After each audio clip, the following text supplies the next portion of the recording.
Bismillahirrahmanirrahim. Assalamualaikum warahmatullahi wabarakatuh. Good night, good evening, buenos dias, everyone, and buenas noches desde Indonesia. Welcome again in our second day. With me, I'm Lydia, but today I would like to be your moderator. So I hope you can enjoy and take a note for today's presentations. So maybe at the first, I will tell you that we will have two speakers for today. Our first speaker is Dr. Astika, and our second speaker is Dr. Alvita. So the first, I would like to tell you a little bit about Dr. Astika. So he has over 14 years of experience as a researcher in the fields of geological hazard, impact chain, and mitigation measures. He specializes in neotectonic and mountain fracture. Dr. Astika has been a seismic hazard researcher for Mekido E and P Sulawesi since September 2019. In 2021, he joined the PLN LAPI ITB project as a geomorphology evaluator, as well as an active fault GPR and resistivity surveyor. Dr. Astika conducted research on structural geology for earthquake hazard for the LAPI ITB. Prior to joining the project, Dr. Astika has a bachelor's and master's degree in geology, as well as PhD in earth science. He has over 10 scientific journal publications. So we also can see Dr. Astika in here. Let's say hi first. Hello, Dr. Astika. Good evening in Indonesia. Can you hear my voice? Hi. Hello, all participants. Good evening here. Actually, it's almost midnight because I'm in GMT +9 here in the eastern part of Indonesia. And good morning, I guess, from other part of the world. Oh, nice. So yeah, in Indonesia we have three different times. In my region, it's GMT +7. And it's GMT +9 in Dr. Astika place. So Dr. Astika, you will have 1 hour for 45 minutes to present your presentation and 15 minutes to a Q&A session. So maybe I also have told everyone about you a little bit and you can start your presentation. So this was is yours. Thank you, Dr. Astika. Okay, thank you very much, Lydia. I will share screen first. Okay. Wait. Why cannot I share window only? But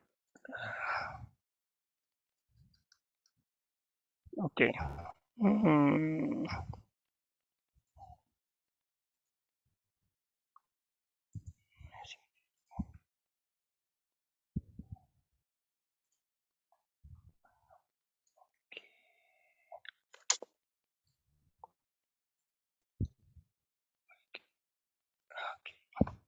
Okay, so I hope you can see my slide. Is it good in there it's on your view? Yeah. Okay. It is. How about the voice? Is it okay? It's also clear. Okay. Please tell me if you have any disruption of the voice or also the screen. Okay. Once again, good morning, everyone, all of the participants, and also the organizer. Good night. Today, part of the course, I will present it some of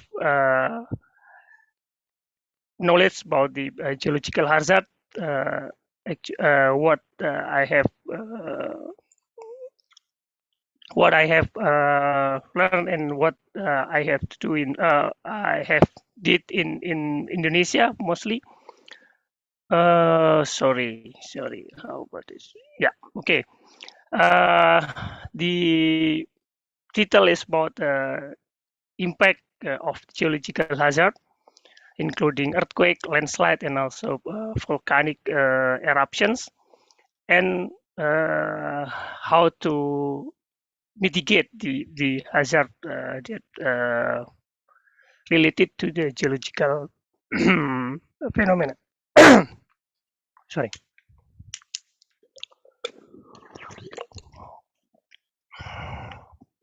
So I have 1 hour, maybe.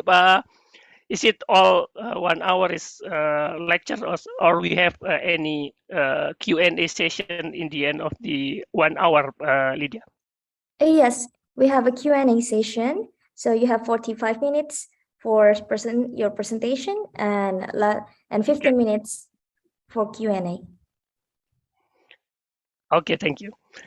Okay, so here is my presentation outline. So first we will discuss about hazard, risk, and disaster. What is the difference between three of these? How about hazard? What is risk, and what is disaster related to the hazard or risk? And then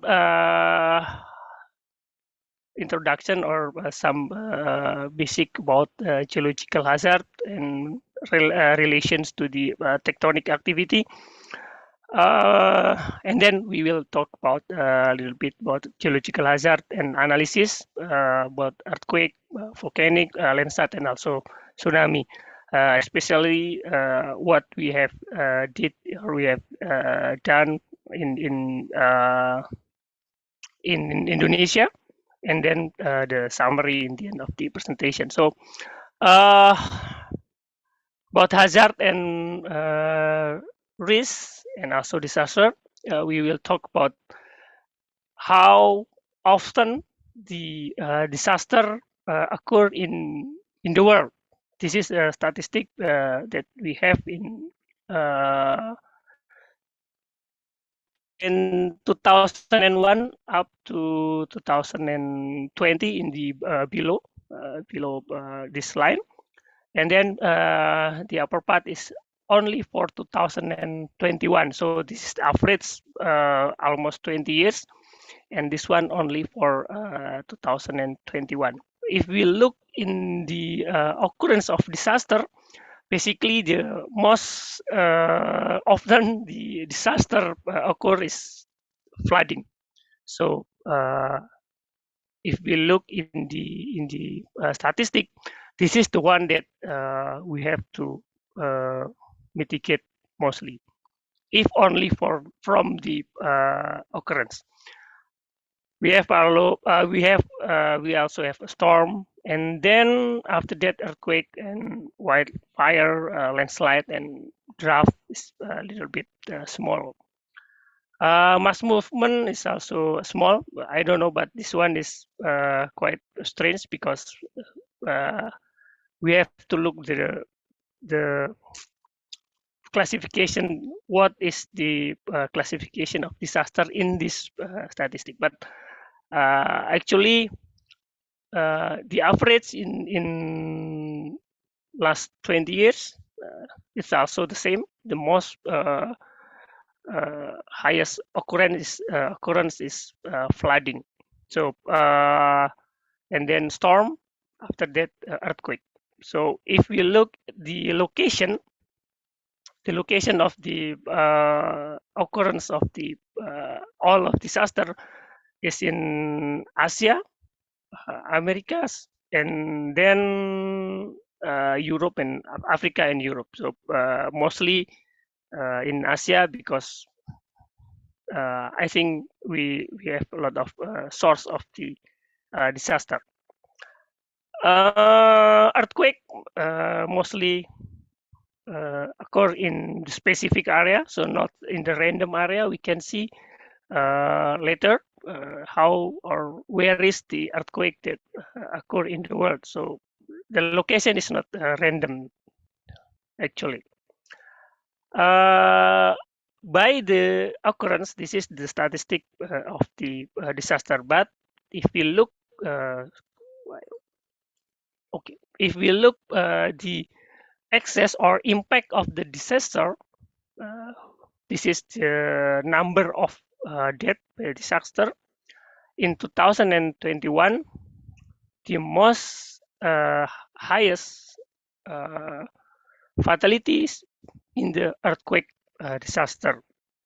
So the number of occurrence only number 2, but we have the highest fatality in earthquake. So if we look this statistic, so we have to mitigate this earthquake numbers quite high. Flooding is also highest one, but the number is quite high in the average. So the average number in the last 20 years, this earthquake is the highest number of fatalities. So after that, we have high temperature or extreme temperatures, and then flooding and storm. But in 2021, flooding is higher than the earthquake, because not 2021 we have no main or major earthquake disaster in around the world. In 2001 to 2020, we have a lot of event in earthquake. We have tsunami and earthquake in Sumatra, Tohoku earthquake in 2011, and Jogja earthquake in Indonesia. We have a lot of fatality. Also in 2018, we have 2 at least earthquake event in Indonesia with high fatality.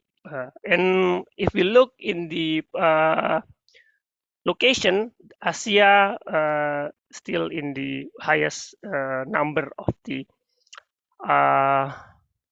fatality. Okay. This is the one that usually miss seeing, or people not seeing this statistic quite right, because if we look the fatality, flooding, for example, is not the number 1, but if we look the number of the affected numbers, people affected by the disaster, flooding is the one that highest, both in average and also in the 2021 only. Earthquake, the fatality is quite high, but the number of affected is not as high as a drought or storm. So, for example, in the flooding area, even may we have a small number of fatality, but a lot of people affected. A lot of people have to move from their house. A lot of people lose their works, or they have to displace from their home because flooding event. So this is the one that we have to look carefully, actually. Location wise, we have Asia once again, a lot of number in Asia, and then Africa, and America, and then Europe, and around the world. So this is the brown one is in 2021 only, and the behind it, greenish one is for the average in 2001 and 2000 up to 2020. Okay, how about in Indonesia? In Indonesia, in 2018 only, this is the number of disaster event in Indonesia. We have Lombok earthquake with fatality more than 1,500 people. Sorry, this is for injured people, but this is almost more than 500 people lost their life. And then followed by the earthquake in Palu earthquake in September 2018. More than 2,000 people lost to the earthquake, tsunami, and then liquefaction event. In the end of the year of 2018, actually, we have even in this area in Krakatau, we have a tsunami event, but no earthquake due to the volcanic activity. So, and a lot of people also, but not as much as Lombok or Palu earthquake. But if we look these numbers, this is quite high as in for years, more than 10 million people displaced and affected. So this is for only 2018 alone. More than 6,000 missing or lost their life. So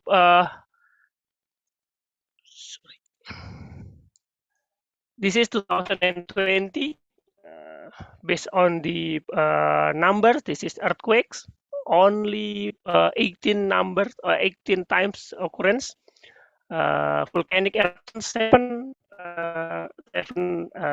eruptions, volcanic eruption per 2020 only in the years. So more than 4,000 numbers of disaster event with more than 300 people die and more than 40 people missing. Affected people or displaced people is more than 6 million. The numbers, the highest number is still in this number, which is this is flooding in Bahasa. Banjir is flooding in Bahasa, so more than 1,500 even of flood.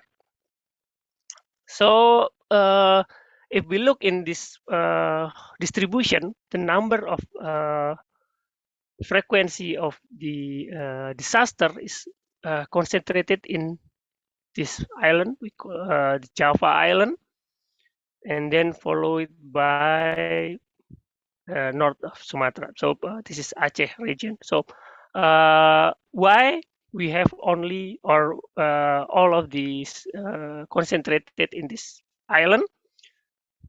Let's see about the population.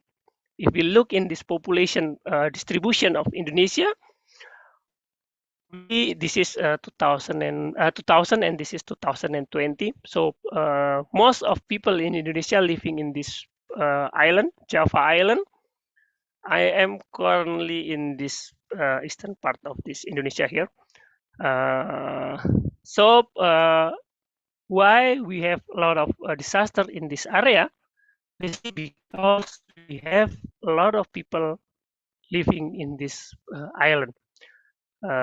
Compared to, for example, Kalimantan Island or Borneo Island or Papua Island in the eastern part of Indonesia. So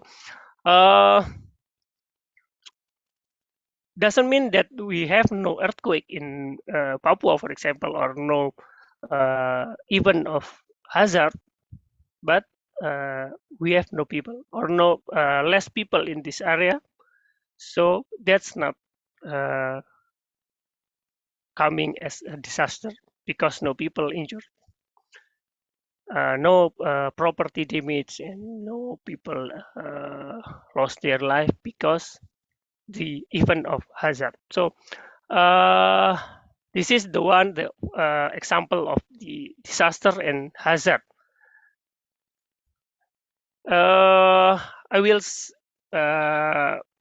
We will discuss the hazard and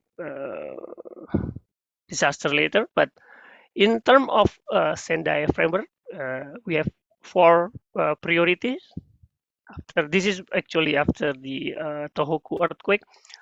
So the number one is understanding the disaster risk. So we will discuss about the risk after this, and then strengthening the disaster risk governance and manage the risk disaster.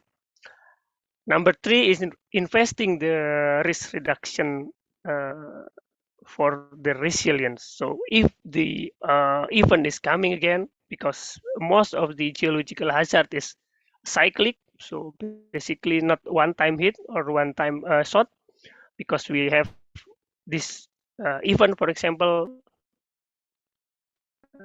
perhaps in the next few years that will be coming again in maybe in the same magnitude or in the more more hazardous, and the magnitude is higher, for example, or less.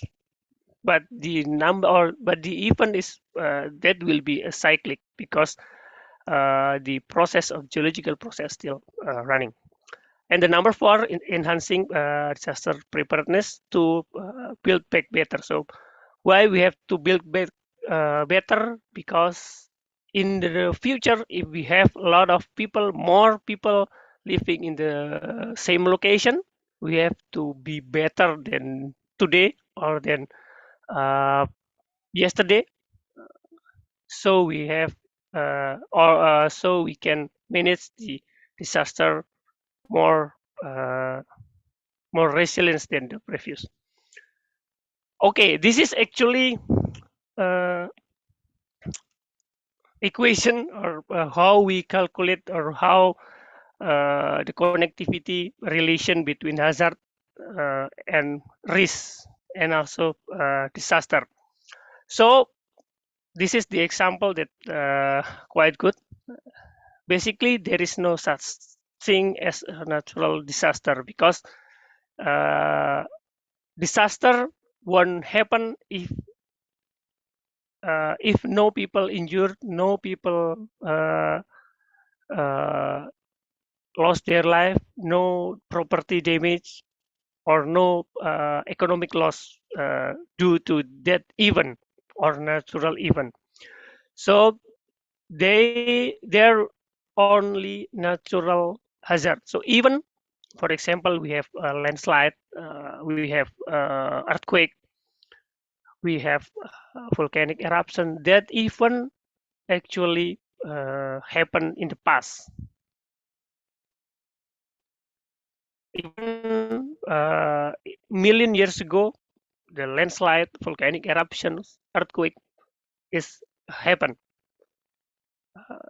but that's not classified as disaster, because even human is doesn't exist, or not exist at that time. So there is no we, there is no human like us. Uh, so that's not classified as disaster. There's only a hazard. So the event is hazard, but when we inhabit some location, stay in location with house, building house, cities, and properties and everything in some place, in particular place, then uh, there will be the event of this natural hazard will be or can be as a disaster. So if we have this exposure and vulnerability, basically exposure is how we close to the how close we to the event, or to the hazard area. In this illustration, if we build some urban area or cities in next to the volcanic, for example, so we have exposure, which is we exposed to the natural hazard, natural phenomena that can be impact to us. And then as the people in this area is increasing, so the exposure is increasing. If we look for this equation, hazard is actually we cannot control this thing. We cannot stop the volcanic to erupt. So, for example, one volcanic active volcano, this volcano today will be active or still active. So tomorrow we did something or we do engineering thing and to make the volcano stop the activity. I think that's will be difficult, or at least today by now we have no technology for such aims. Okay, since the tectonic this kind of hazard will be still exist. And then we also have vulnerability. Vulnerability is actually how we govern the hazard that we face. The face of, for example, if we have area that are prone to earthquake shaking, and then we build houses, build building that high enough or engineered as good as possible, so they can withstand the shaking that may happen in those areas. So the vulnerability will be low. So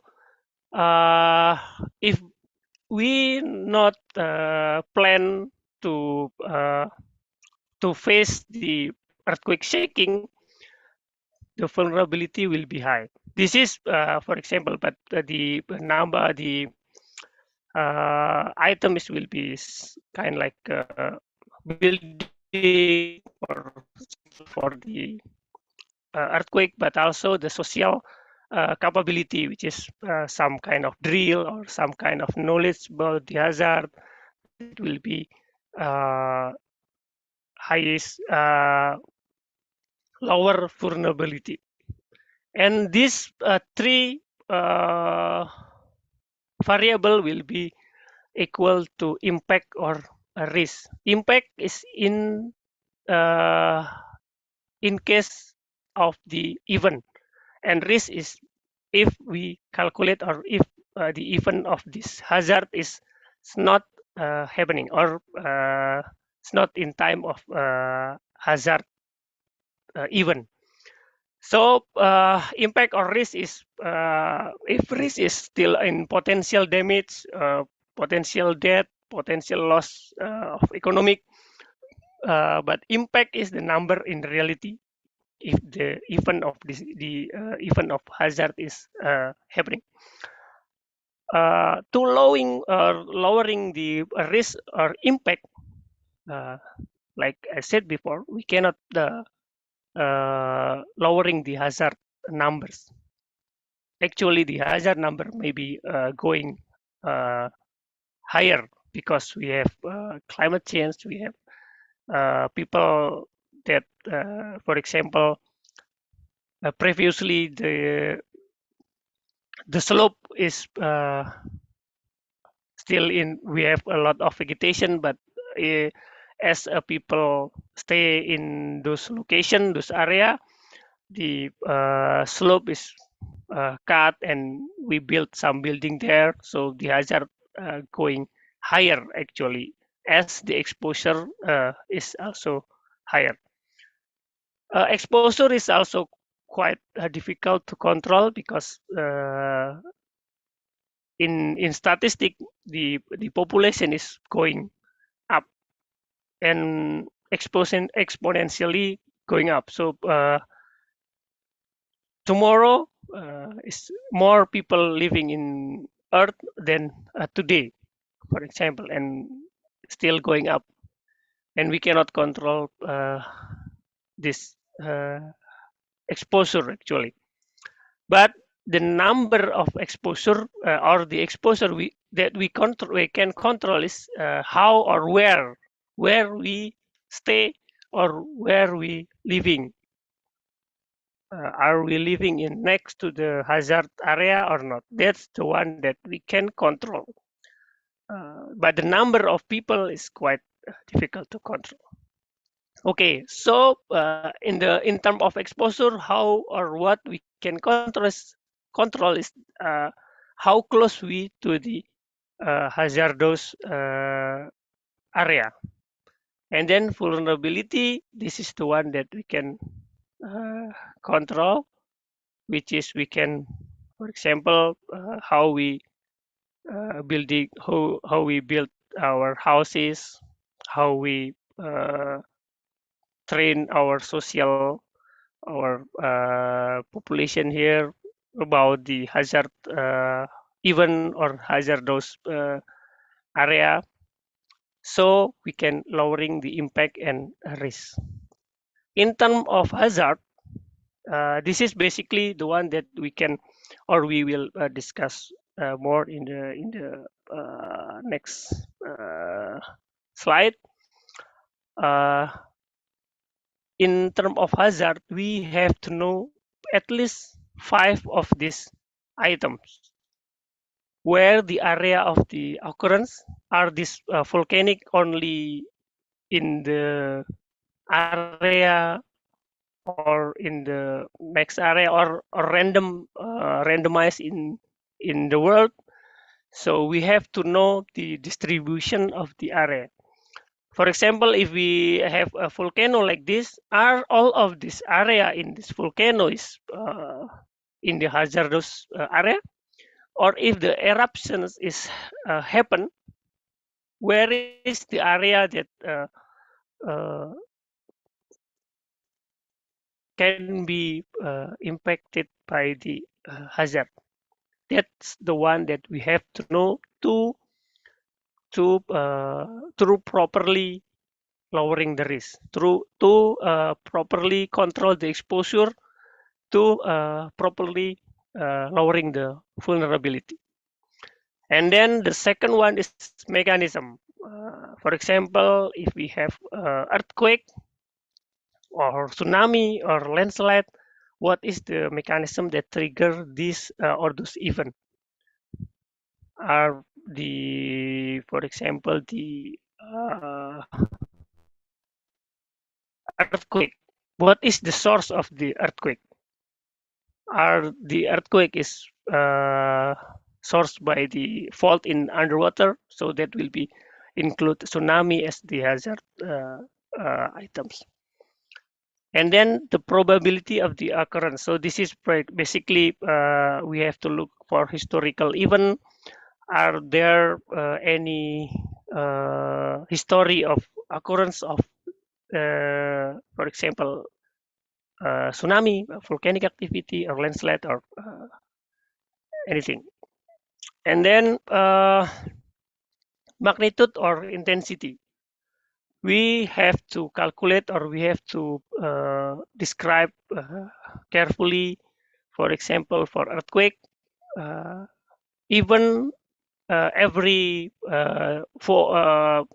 seismic source, we have to calculate what is the maximum magnitude that they can produce. Each of each of the source. For example, we have earthquake from subduction zone. The maximum is up to 8 point or maybe 9.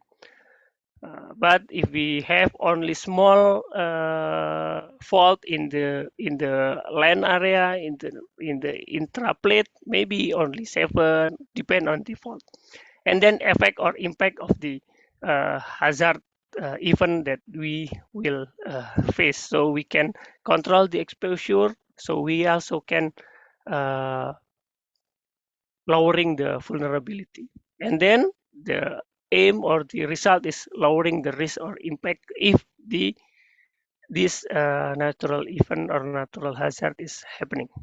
Okay, this is introduction for plate tectonics. So basically, we have at least 12 tectonic plate that around the world. So every age or interaction between plate will be resulted. For example, this. Okay, so for example, this subduction zone. So we have a lot of earthquake in this area, and then we have a lot of volcanic activity, and due to the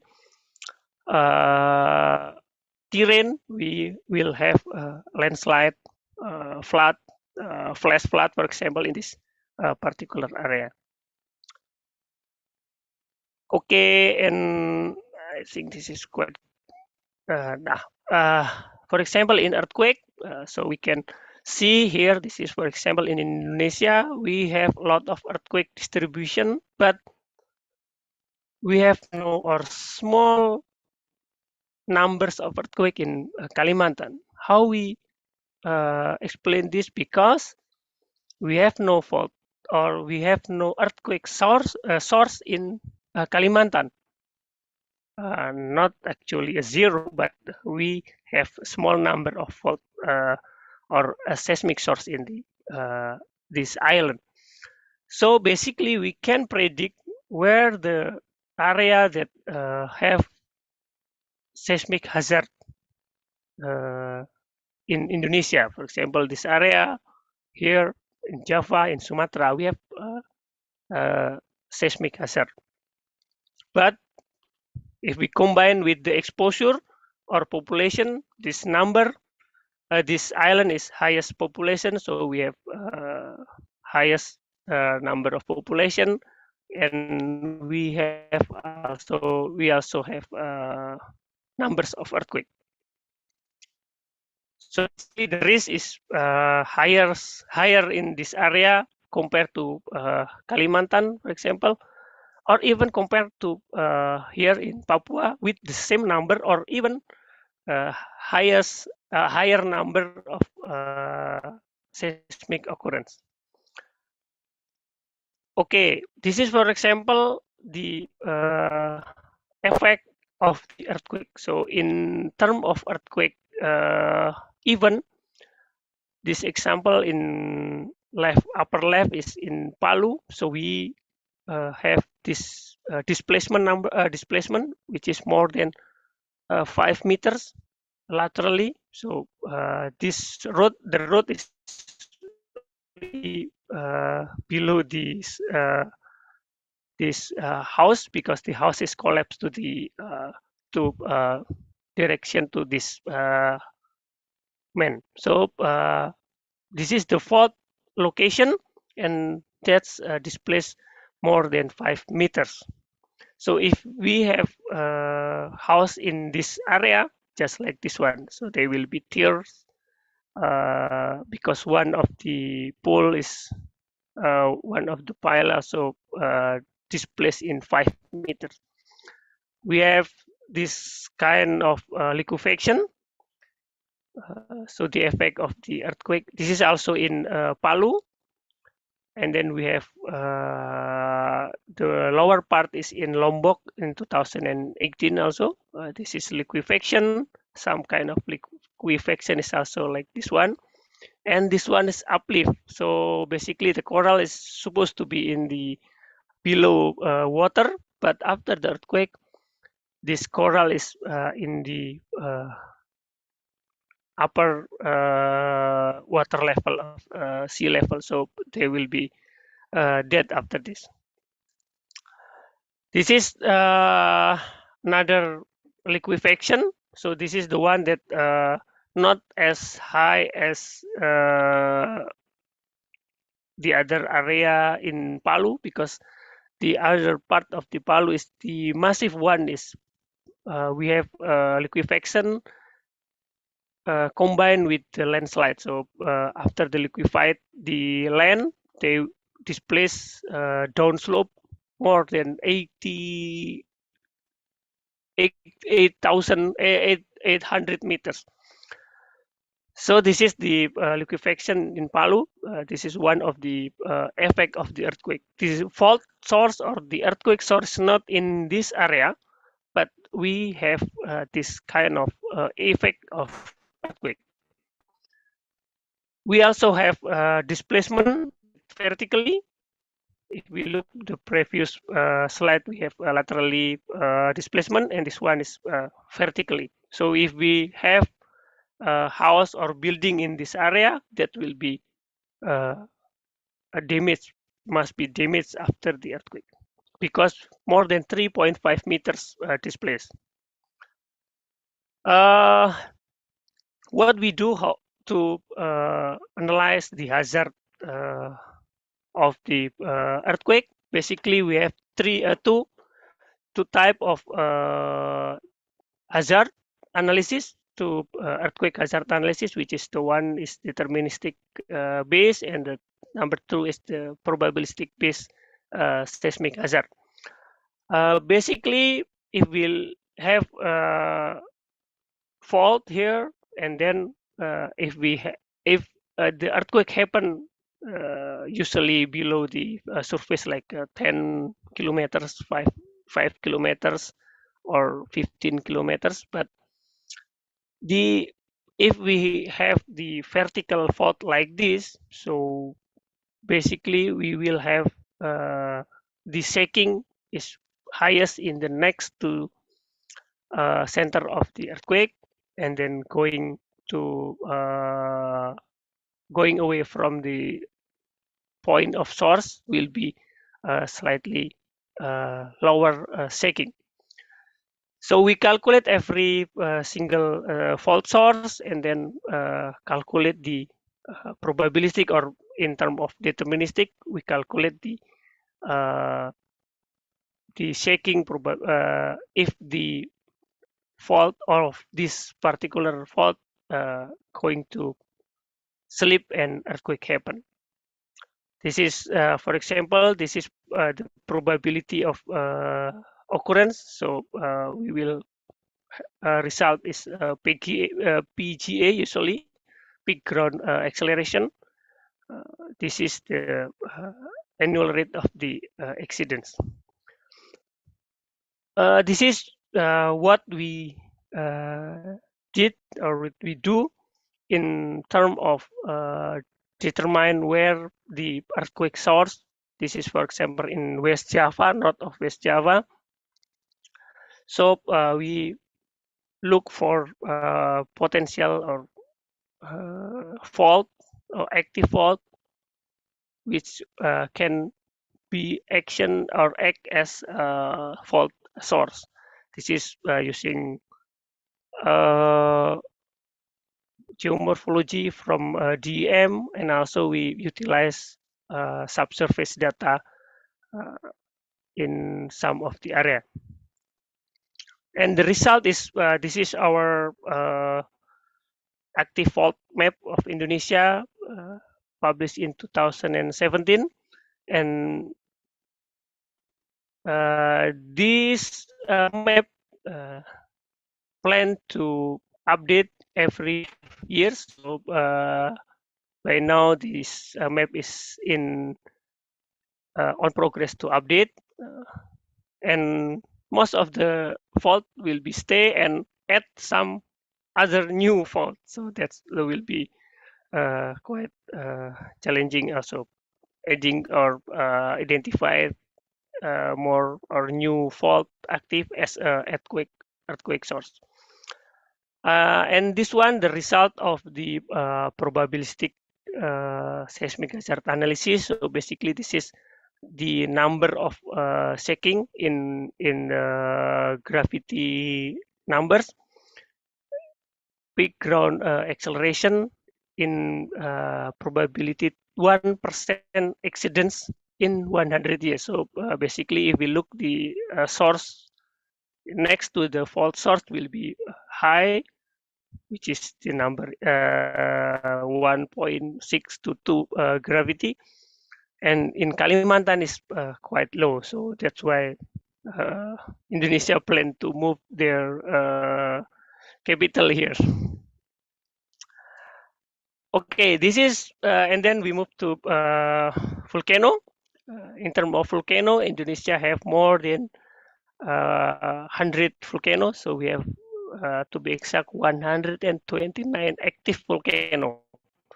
We have A type, B type, and C type. This is the category. So the most active volcano in Indonesia is A type, which is at least one activity after the 160. If we look in this slides, this is a screenshot of Magma Indonesia. We monitor this activity of earthquake, so people can see where the active volcano that in eruption process or eruption time. This is, for example, in the same time we have 3 of them in eruption stage. And this is, I forgot the numbers, but the date that I captured this website, but this is what we do for monitoring the activity of volcano. How we monitor is basically, sorry, this is for the hazard of the earthquake, volcano hazard. Sorry. Yeah. So we have at least 6 of type of volcano hazard. We have lava flows, pyroclastic, volcanic gas, mud flows, lahar, and landslide, also tsunami. Lava flow, basically, if in Indonesia we have type of stratovolcano, lava flow will not flowing as far as if we look in Hawaii, for example, because the lava is quite thick, so quite it's not as viscous in like in Hawaii, so quite thick. So the lava is going down, but not as far as in Hawaii. The one that quite hazardous is the pyroclastic. So this is the danger that we face in Indonesia mostly, and since a lot of people living in around the volcano, this one is most fatal, that deadly that we have in the last few years. For example, in Sinabung, in Merapi eruption, this is the one that take a lot of people life. Basically, like this pyroclastic flow, if eruption happen, the pyroclastic flow is going down to one of the direction, usually in very hot, high temperatures, more than 700, I think, and then burn everything that they in their way. Okay, and then volcanic gas, we have mud flows. Sometimes mud flow is after the eruption, and then going the rain is going down. The mud is sometimes flowing more than river capacity. So mud flows and lahar is almost the same actually, but depend on the water and material, or water and mud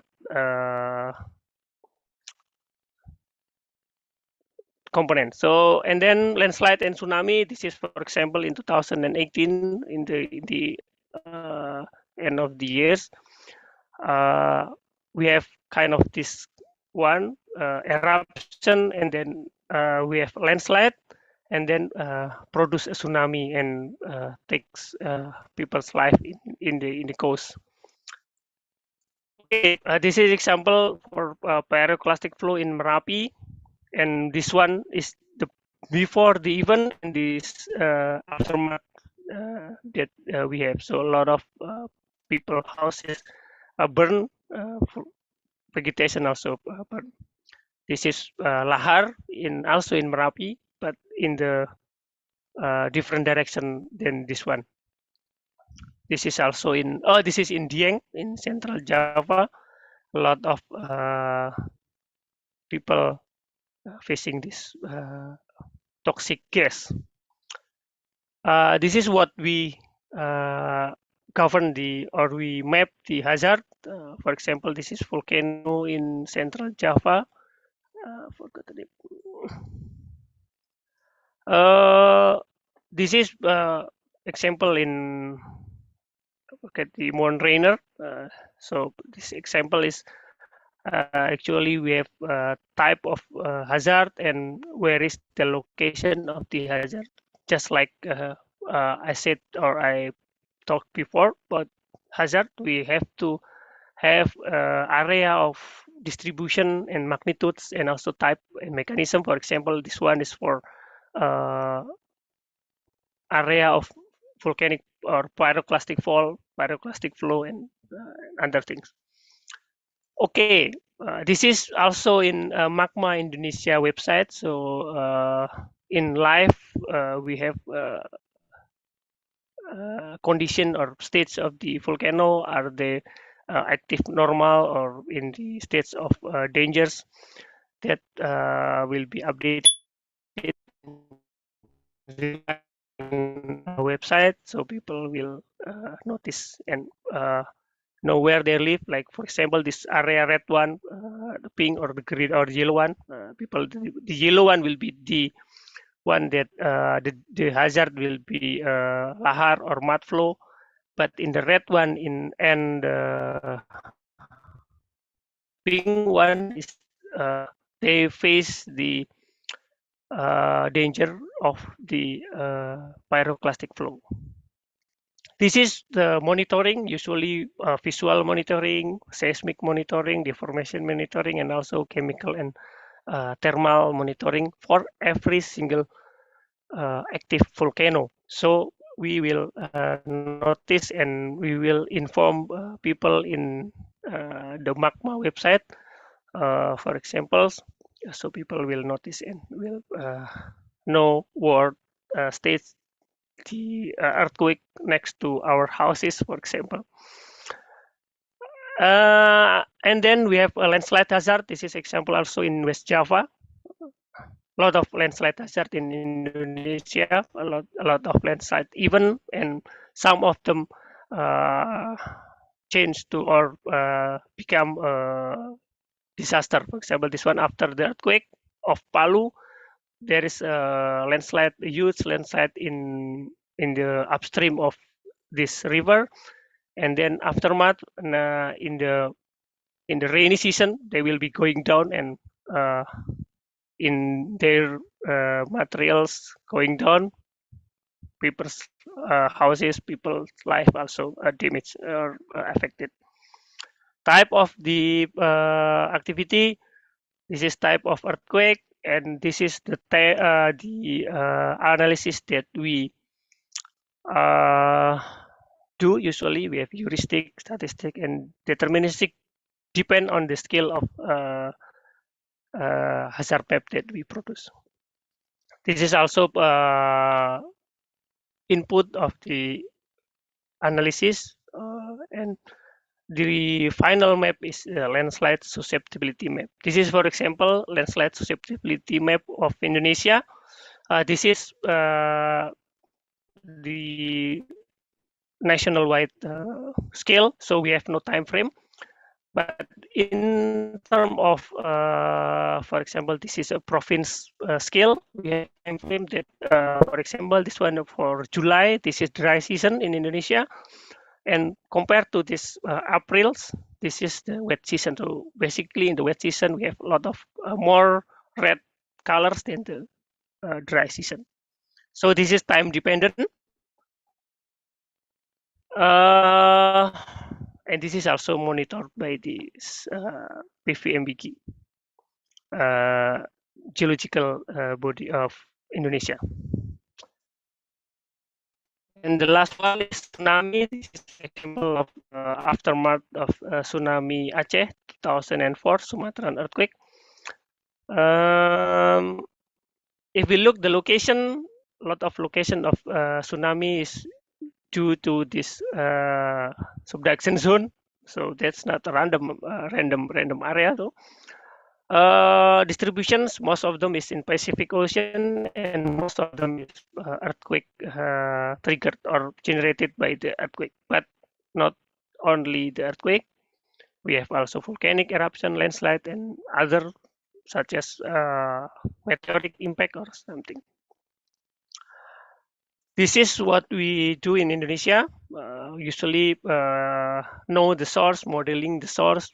If the source is slip, what or how high the wave in the coast. This is an example for simulation in Sumatran case. So after we simulate the numbers, for example, in this Bali area, this is the hazard map in Bali. So based on two scenario, this is this one. More than two source, but 100 more than 100 scenario. The source is this area, and if the area from West Java to east of Bali ruptures together. Okay, in terms of how we living in natural hazard, actually before the we know the hazard, people in Indonesia sometimes they have statistically know that the area is particular area that facing hazard. For example, like this one in North Sumatra, a lot of this is they put bracing in their house to withstand the frequent shaking of earthquake. Or for example, this one is they put high stories to accommodate regular flooding. This is next to my hometown actually in Kalimantan. Or this one they put high stories too, but in terms of in case of flooding, they use boat transportation. This is also area in forgot, but this one is in North Sumatra also actually. This is how this house is in flood prone area and also in earthquake prone. So they use a material that's not too heavy. And this one, for example, the modern so-called modern houses, and this one the old house they built in the same area. This is in Palu. In the modern one, which is concrete one, we put or we have this precast material, so they will have good strength. Okay, summary is basically hazard is natural process, so they occur regularly and pose threat to people and their property. Even of hazard become a disaster when only people or their property damaged or affected. Common and less dramatic, such as flooding, become higher affected people, and the cost of natural hazard is increasing due to the population actually and development. If no people in those areas, so basically no disaster. Climate change sometimes increasing severity of the weather related, such as flooding. in time of prediction or precast or forecast date and time, we have no capability to predict. But the understanding the natural hazard, for example, the location where the hazard will occur, the probability, the mechanics, and the area of dangers, that will be lower the risk. Different type of hazard interact with sometime another one. For example, earthquake trigger the landslide, and natural hazard sometimes trigger the other one. Yeah, something like just earthquake and landslide, or volcanic and tsunami. Okay, and then mitigation involve of avoid hazard area, or actually avoid hazard to become as a disaster. And then we need to educate ourselves to natural process to govern or to mitigate the hazard. I think that's all my presentation, and this one quote is quite often I use. Society rather than nature decide who is more likely to expose to dangerous event, and hazard are made in nature, but disaster are made in society. Because if there is no society, there is no disaster. There just only hazard. Okay, thank you, Lydia. I think I more than Yeah, more than okay. sorry Yes, sorry. okay.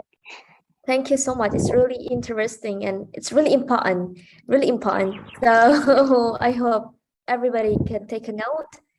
And so let's go to the Q&A session. If any one of you has any question, just chat it in the box or just tell me.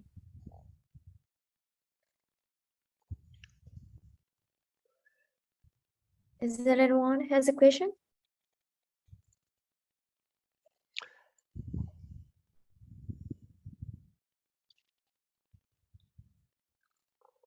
Thank you, Mr. Sabir. Okay. I'm still waiting. If there are any question. Okay, we'll count on to 3. Okay, this Xavier Castellanos raised hand. Could you please turn on your, sorry, can you hear me? Good morning, is it on? Oh, nice. Okay, you are Can you hear me? unmuted right now. Yes, Okay. I can hear Good you. morning, everyone. Javier Morning. Castellanos from Belize, from NEMO, National Emergency Organization, Management Organization. My question is, what are some of the mitigation measures, especially when it comes to landslides? Because it's something that is very unique and rare. The hazard exists, but would like to have some more knowledge on some of these mitigation measures. Thank you. Okay, I think Dr. Astika can answer the question right now. Okay, thank you, Javier, for the questions. Basically, in terms of landslide, we have to know what type of the landslide. This is the one that usually geologists or civil engineers that will be they will be the one that have to know what type of the landslide in particular area, or what potential landslide in particular area. The one that usually in term of hazard map, usually we use landslide susceptibility analysis method. There is 3 type of susceptibility method that we use. This is the one that heuristic. This is the one that national wide. For example, this map is a heuristic map. This is basically we use this items this variable in those in the area, which is what is the geology, how much the rainfall for years, and how or what the distribution, where the time that rainfall is higher than usually or than average. And then we also have slope numbers. For example, the slope higher, the probability of landslide. Elevation is also affect the susceptibility. And then aspect, sometimes what direction of the slope is also the items that we consider in how or in calculate the susceptibility map. And the type of how the calculation of the susceptibility, there is a lot of a methodology actually, but the geological factor is also this consists of these numbers. Earthquake, for example, the area that probable to high intensity earthquake, that will be higher numbers or higher susceptibility also, because sometime earthquake trigger the landslide. Disturb from the river, disturb from structural lineaments, land use, land cover. This is the one that also a factor of in calculating the landslide susceptibility map. The one that how we use the landslide inventory, which is if the landslide happen, we have to use the data where the location, time of the occurrence, and also how the magnitude, is it big enough or just a small landslide. That will be as input in susceptibility methodology also, and then come up with the landslide susceptibility map. But in terms of detail location, sometimes we use the deterministic map that quite detail. For example, in design some reservoir dam or any building that quite important building that will be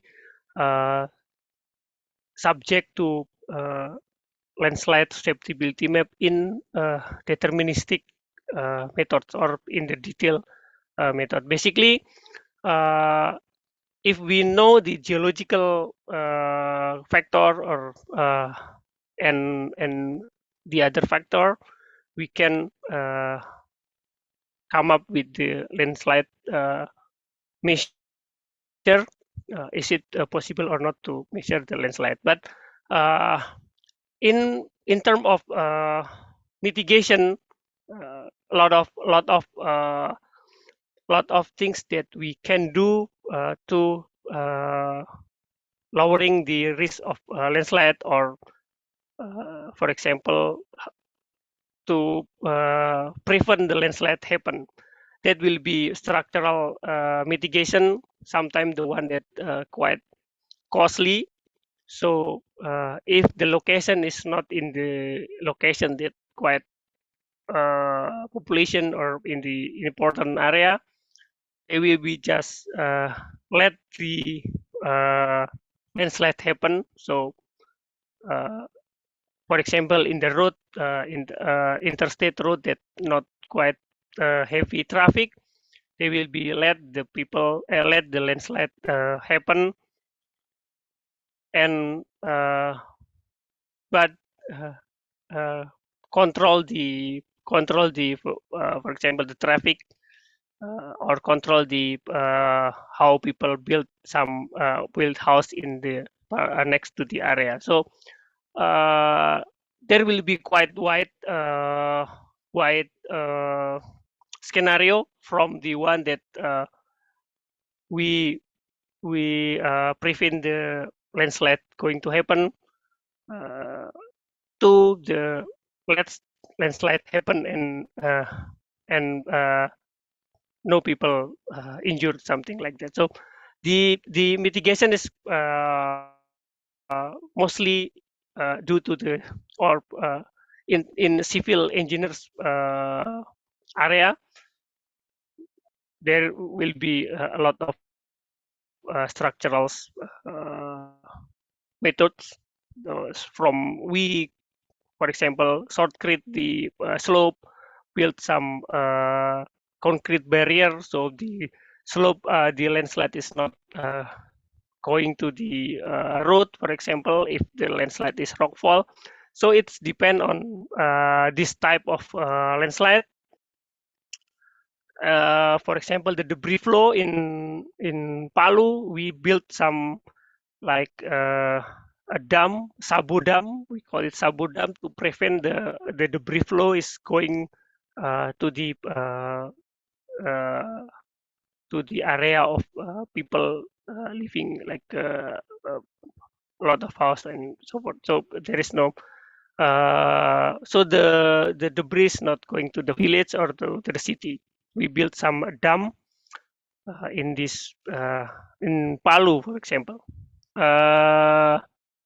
And if we look for like slumping, people sometimes, or we sometimes lowering the water level, so the drainage will be engineered so the water content in this particular in the upper part will be low, so the weight is stay low, so the slumping is not going to happen. Rockfall, for example, we built some concrete barrier usually, or simply barrier from wire mesh. So if the rock is fall, road is not affected by the rock that coming from the upper slope. That depend on the type of landslide, and also type and location, and also cost analysis. That's the one that usually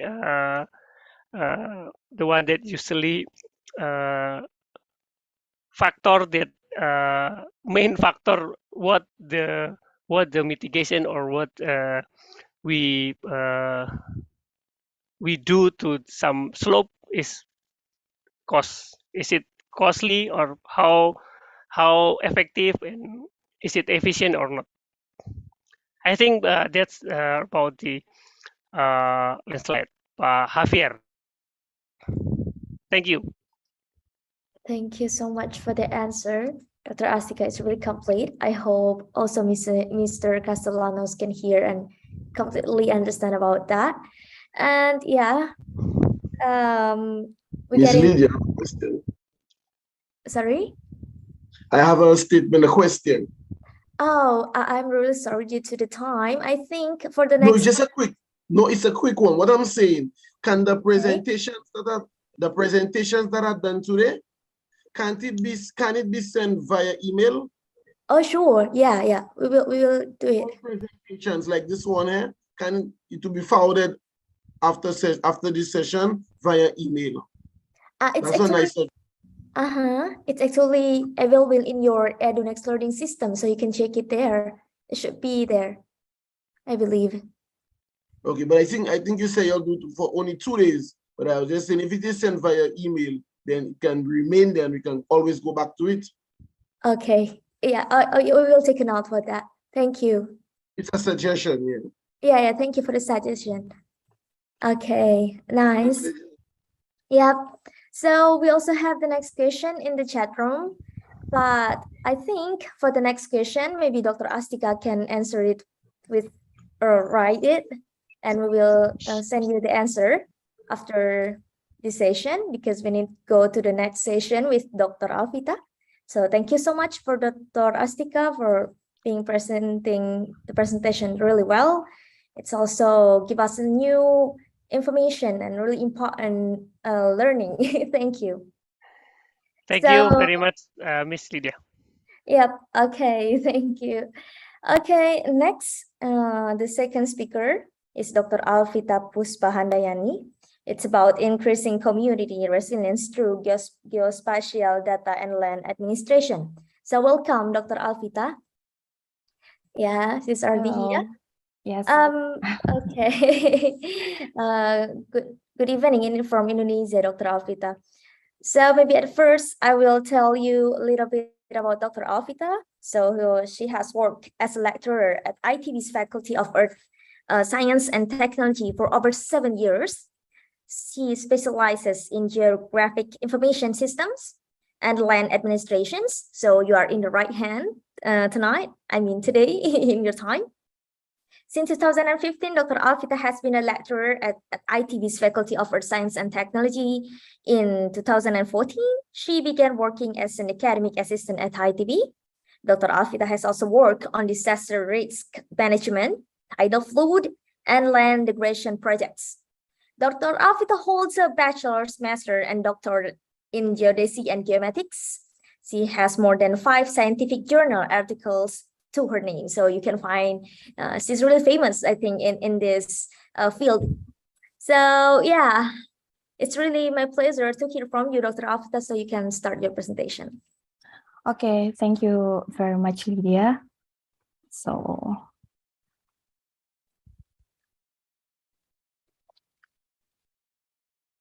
okay, wait for a second.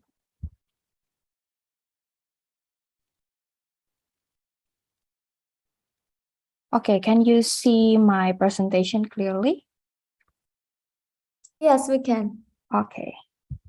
So, good afternoon, everyone. My name is Alvita, and it's an honor for me to become one of the panelists on this online training course for CARICOM and SICA member countries. Today, I want to share some experience about these topics, about this land recovery in the aftermath of disaster. Hopefully, we can share some experience together through the discussion after this presentation. As Mrs. Lydia already mentioned before, so my specialty is for land economics and land development, also disaster risk management.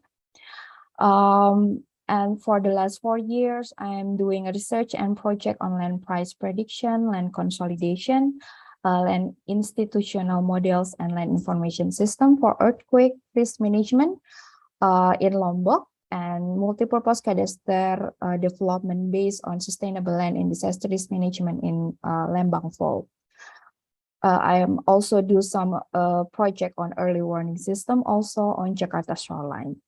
So on today, I would like to share my experience, especially about the disaster and land management.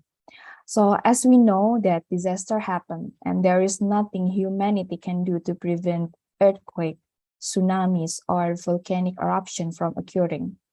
And even disaster with a human cause may strike suddenly and without warning. But however, communities and population can be made more resilient in the face of disaster through building a resilient land and geospatial information system. So in Indonesia, living in the Ring of Fire in recent years, several places in Indonesia such as Jogja, Padang, Lombok, Palu, Ambon, and Mamuju, I think some of these places are already mentioned by Dr. Astika, have been affected by disaster caused by the earthquake.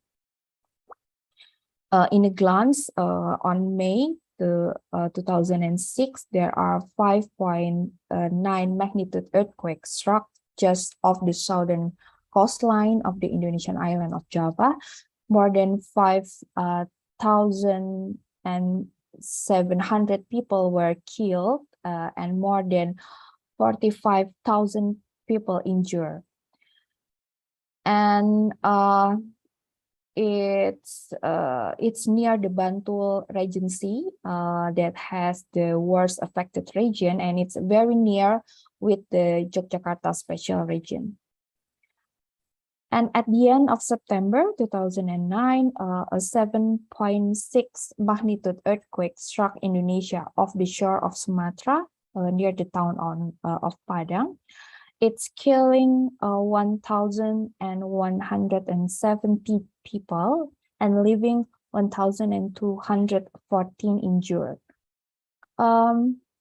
This powerful shock destroyed building, caused landslide, and triggered a local tsunami that struck the city of Padang. Hundreds of thousands of people were left without power and forced to relocate.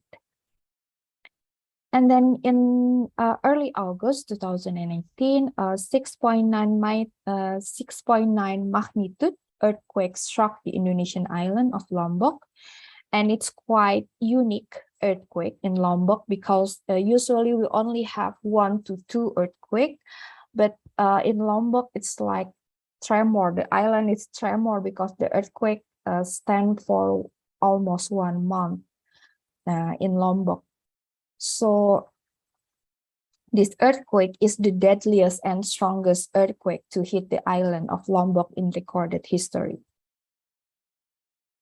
And then a powerful 7.5 magnitude earthquake also hit off the coast of Sulawesi on September, and then causing nearly 2,000 fatalities and leaving more than 2,500 people injured. The vibration from the earthquake caused soil liquefaction that destroyed hundreds of homes and swept victims away in rivers of flowing soil. And many Indonesians in the tsunami path did not receive an evacuation notice until it was too late. So tens of thousands of survivors in the region were displaced and thousands more remain missing as search efforts continue in the region. So there are some keywords. Tens of thousands of survivors in the region were displaced. So the keyword is displaced. They are lost their land, and then they are left without power, and they are forced to relocate. So every disaster must affect people that live in the area. Most disaster will require residents to evacuate. When people leave their homes behind, land records offer critical protection of their property rights.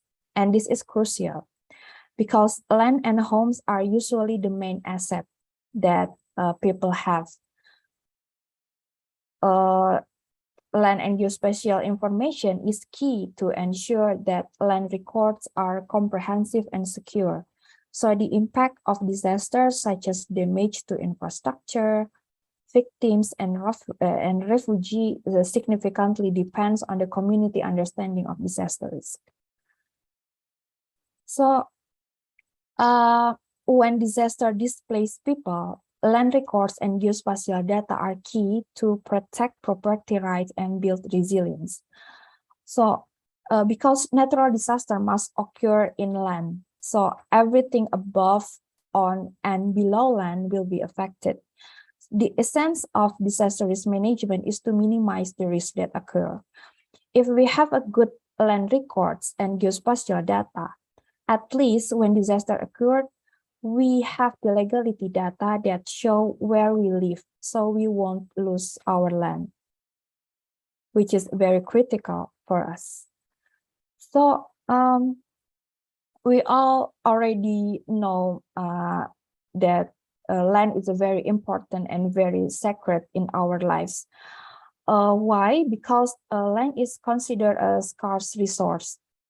Land scarcity leads to an increasing intensity of land utilization, which further increases the importance of land ownership. So that is why we need the land management, especially if we connect the land management and disaster. So because every disaster must affect people that live in the area, and most disaster will require residents to evacuate. When people leave their homes behind, land records offer critical protection of their property rights. This is crucial. So As land and homes are usually the main asset that people have, land and geospatial information can give their security. So I hope, I think maybe the participant that joined this event, it's already familiar with the land management and disaster. Hopefully, I really want to know about how the land management is going on your country. That's why I see this is this topic. Really want to I really want to share my experience and your experience, so we can share our experience between two countries. So maybe we can learn from between our country, especially about the land management thing. So if you already familiar with the land and geospatial information data, so the geospatial information data tells the what, who, and where, also how much, including other key attributes of a property. And this information is very crucial. Why? Because without this information, it is almost impossible for cities and communities to develop proper disaster response or preparedness plan.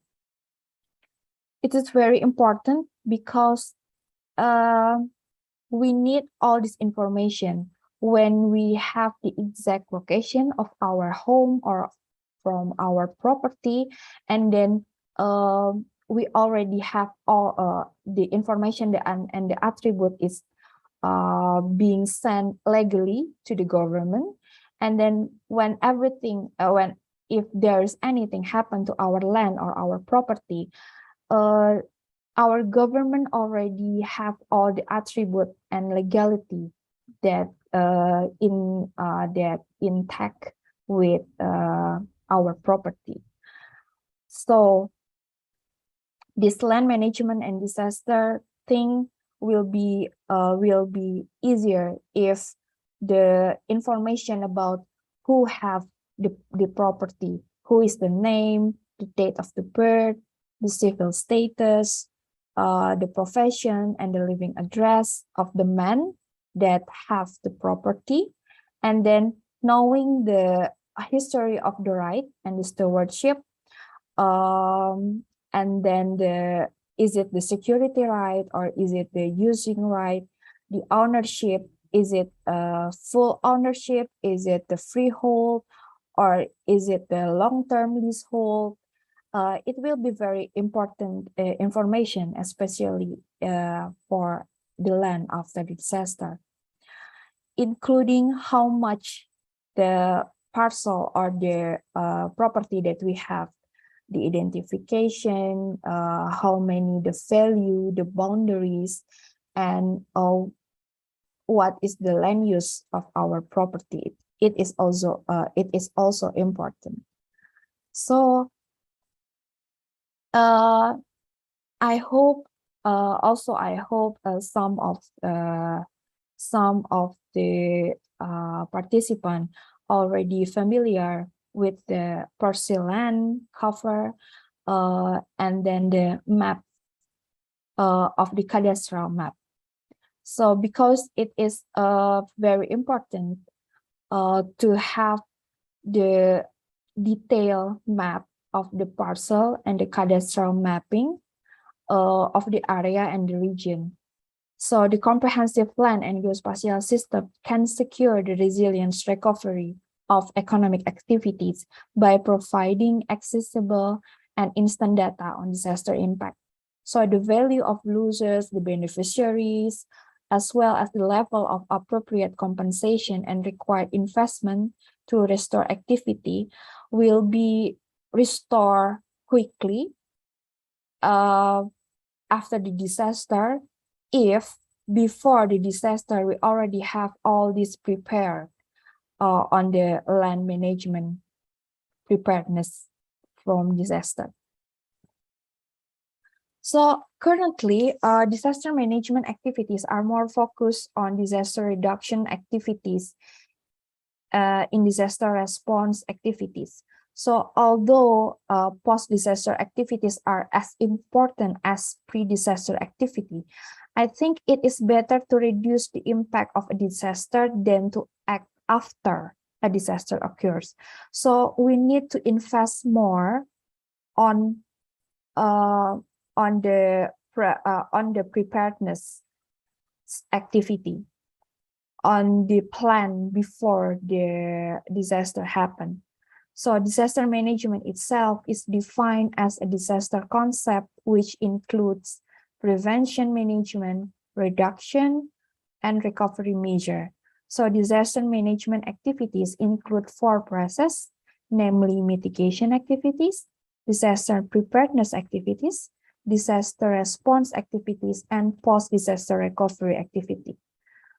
I really want to know also in your country, is it the same like in Indonesia? Because even though Indonesia is a prone disaster country, but still the government, it's always focused on the post-disaster recovery activity rather than the disaster preparedness activities. And we really hope that Indonesia can change the paradigm while we are stronger the process of the preparedness rather than the post-disaster recovery.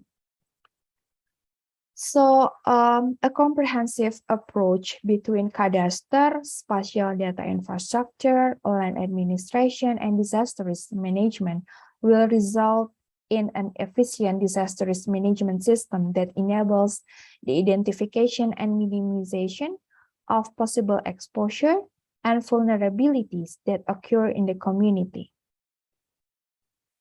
In this diagram, we can see that the land risk management model needs the key stakeholder.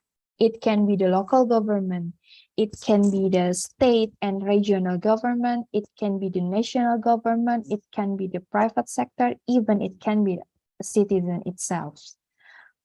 And also the risk factor. There are the risk factor, the geographic location, the environmental condition, the risk, the proximity to hazard, also the vulnerability of the region. So the land risk management process, it's the comprehensive coordination between the user, the stakeholder relationships, and the data exchange and maintenance in the risk management process, the information infrastructure, and the land administration. As I already mentioned before, that the land administration data, it's a very important that save all the right, restriction, and responsibility then if that intact in every person in our properties. So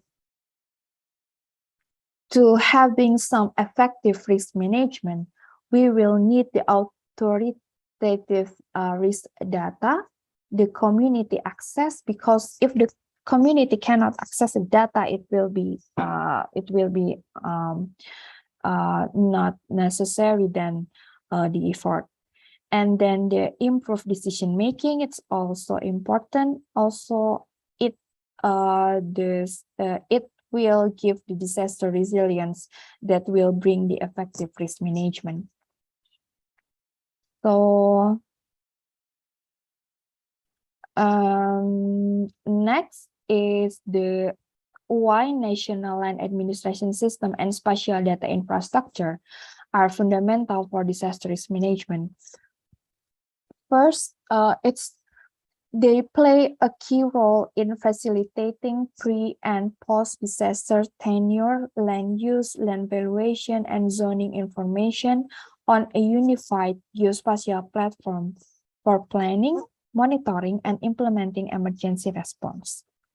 Secondly, the input of this information enhances the capabilities of cities and communities to build resilience and enables local governments, civil society organizations, and the private sector alike to carry out required mitigation and preparedness action. And the third, why this is very fundamental because better access to information along with more secure tenure leads to better land use and management decision to enhance resilience and reduce vulnerability. So how to enhance resilience with land information system? So as the cadastral information was in analog, because here in Indonesia, as you can see in this picture, so in Indonesia, the land records it's in analog format. So it's not yet in the digital format. So we can see that after the disaster, all the information and all the registration land data is either gone or very damaged. So in this picture, we can see that this is dump of damaged land records after the tsunami disaster in Aceh, Indonesia. Can you imagine if all we have is our land and our property, and then what we have only one analog format, one legal paper that tell that this is our property, and then after the disaster, that that data it's gone or damaged. So we don't have any legal data or legal paper that can show that the land is ours. So as the cadastral information was in analog format in Indonesia, consequently, who owned what could not be assessed as the overall landscape appearance was changed by the aftermath of the tsunami. And at the same time, many of the landowners themselves were taken up by the sea apart from the severe damage on the building holding the land records. So if the data were in a database, then the authority will be able to identify the high casualty area with dense population, and it will help to repeat the rescue process, not only to assess the aftermath of the disaster. So the disaster prone, such as flood, earthquake, or landslide parcel can be identified through the overlaying of cadastral information. Like this following figure show parcel in Kaurikat near Gohesware Temple of Kathmandu, which is within the 50-year flood-prone zone. Here we can see that the land administration can be used as a damage assessment after a disaster. So, what if you're still wondering what can be happen, what can be happen after a natural disaster to our tenures in security, I will show you some of the tenure insecurity that can happen after a natural disaster. First, the poor, incomplete, out of date, or fraudulent land records before the disaster. So after the disaster, all our data is gone. And then the loss or damaged land records, inadequate legal recognition of forms of tenure other than ownership, and then the land grabbing can be happen. Can you imagine if we don't have any legal paper that show about our ownership, then the elites or the powerful group can do some land grabbing to our land. So there also can be inheritance disputes among family or community members. This usually happen when the head of the family are die after the disaster, and then there are the widowers that sometimes these widowers don't have the legality document. It makes some inheritance disputes among family, because sometimes the land are grabbing not by the elites or powerful groups, but by among the family or the community members. And then there will be an appropriate measure to restrict reconstruction in area designated as unsafe and breakdown of formal or customary land institution. So the land issue on disaster, we can see that the land issue on disaster can happen on the pre-disaster condition and from the post-disaster condition. From the pre-disaster condition, this can affect the main feature of the property right and land tenure system, the existing land policies, and the key land laws and regulation. And on the post-disaster condition, it can impact of the disaster on individual property, the impact of the disaster on communal and customary land. In some region in Indonesia, there are some kind of the ownership that called the communal or the customary land, where this land is not only owned by one or two family, but it can be shared in a communal by the customary land and by the customary policy.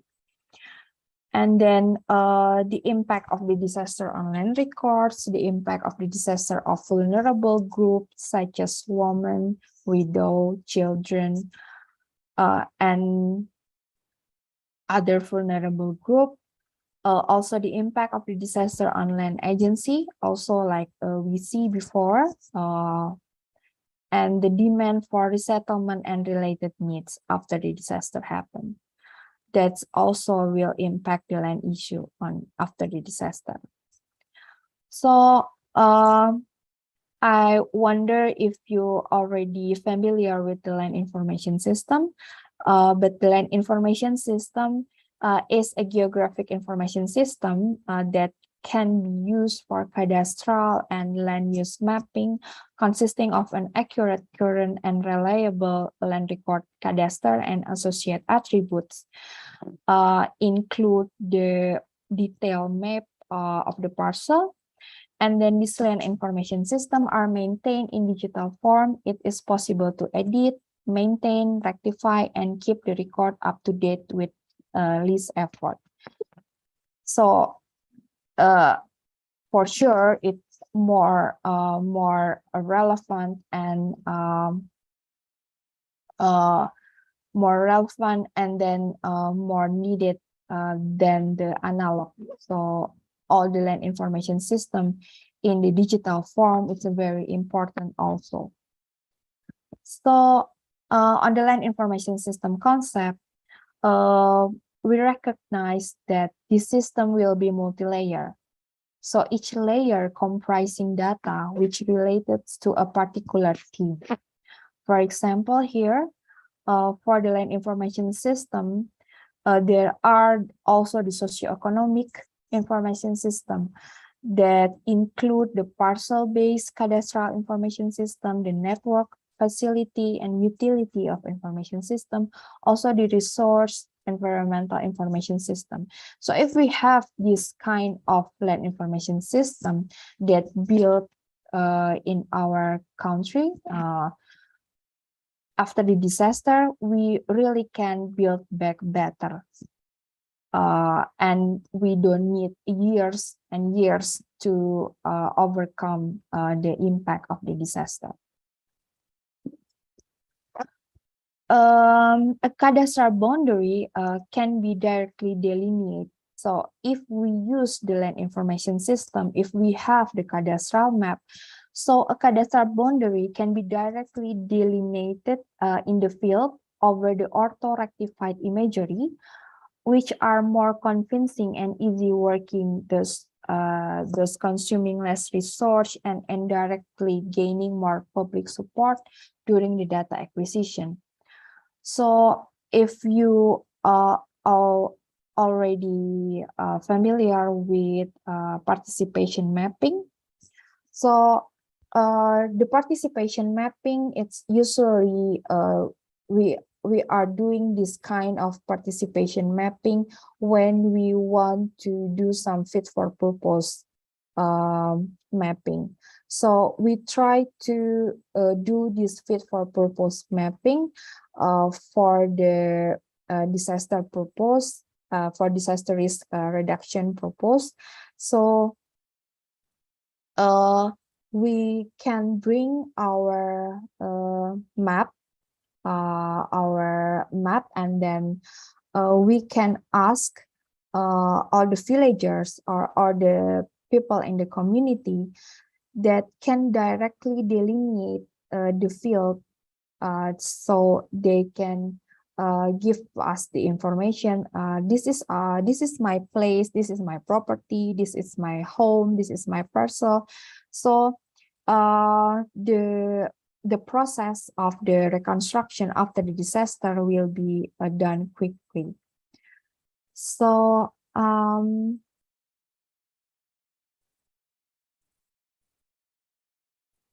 the key area of this land administration, it's the importance of the data that we have, the digital data that we have, and then how many the geospatial information we already product, and how all this data acquisition that we already fill up in our land information system can be sharing. So all the citizens or all the community can also get the information about their land information.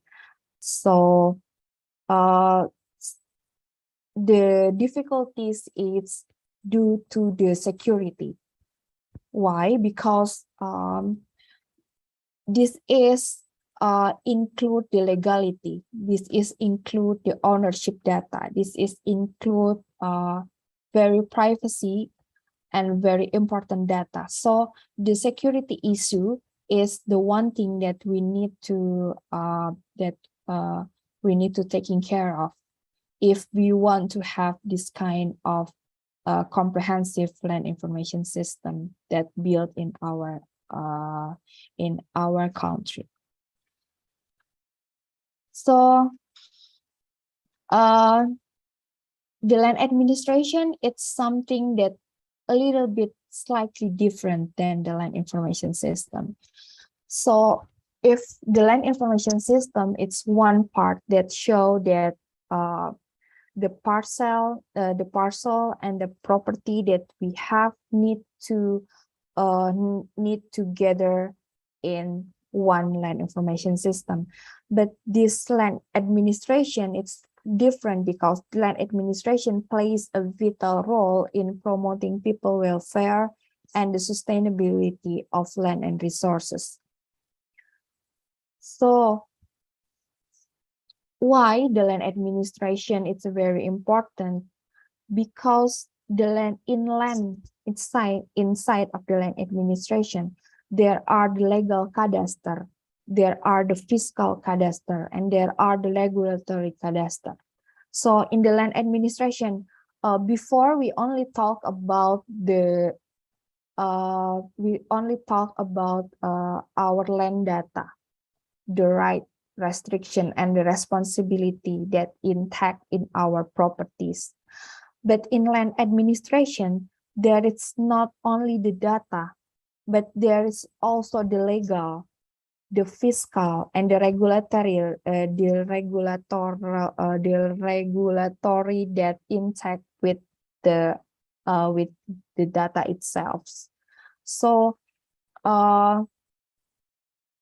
we used to call it the multipurpose cadastre also, where the multipurpose cadastre will include the legal cadastre, the fiscal cadastre, and the regulatory cadastre that will give all the special unit that we have, our property, it's being saved inside the land information system. So the land administration, it acts as the main tool to manage the scarcity of land by regulating the allocation and reallocation of land, access to land, land valuation and taxation inside the fiscal cadastre, and then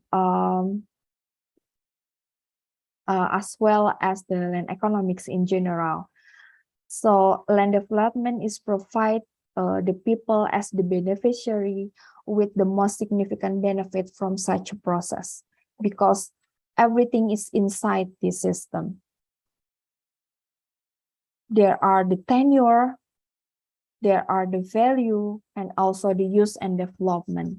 So every land administration system should include some form of land registration, which is a process for recording, and in some countries guarantee information about the ownership of land. A right is something to which some person or group of person is entitled. So the function of land registration is to provide a safe and certain foundation for the acquisition, enjoyment, and disposal of right in land. A land administration system should provide order and stability in society by creating security not only for land owners and their partners, but also for national and international investors and moneylenders, for traders and dealers, and for governments. So it's provide this land administration system provide to bigger stakeholder. So although system of land regulation are frequently directed at protecting the interests of individual landowners, they are also instrument of national land policy and mechanism to support economic development. This is how the land administration system can function. First is the guarantee ownership and security of tenure, can give support land and property taxation, can provide security for credit, develop and monitor land market, protect state lands, reduce land disputes, facilitate land reform, improve urban planning and infrastructure development, support environmental management, and produce statistical data. So, maybe I want to give you this story about what is the difference between Haiti and New Zealand. So, if we look, if we see the short look on this two picture, no one can, I think we cannot say which one is Haiti and which one is New Zealand, because on 12 January 2010, Haiti was struck by a force of 7 magnitude earthquake, approximately 25 kilometers west of the capital of Port-au-Prince. It is estimated that over 225,000 people were killed by the earthquake and over 1 million displaced. And 10 months later, Christchurch, New Zealand was also struck by a similar 7.1 magnitude earthquake, but in this case, no fatalities were reported. As we can see, these two countries struck by equally powerful disaster events. But these equally powerful disaster events are affected differently in terms of the devastation caused, the number of casualties, the person displaced, and impact on livelihoods. So there are many underlying reasons, but one key factor that can certainly improve the country odds to withstand a devastating earthquake is the quality of its land and geospatial system, which underpins strong preparedness, supports swift emergency response, and enhances the path of reconstruction and recovery. So if we want to learn about the success story of New Zealand, so New Zealand had a mature, reliable land administration system and an advanced authoritative national spatial data infrastructure in place prior to the earthquakes, and so could make informed decisions about which property could be repaired and which should be abandoned.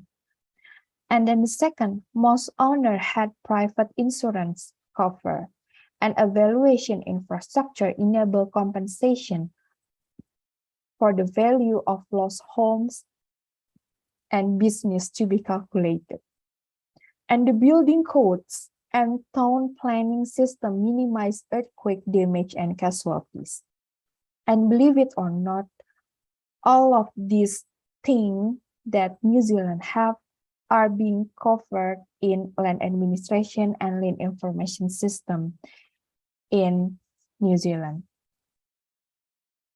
So if the recording of property rights is weak and there were problems with proof of titles, it will make a recovery process after disaster harder.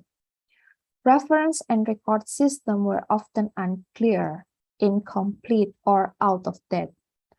And the land titling system was not computerized.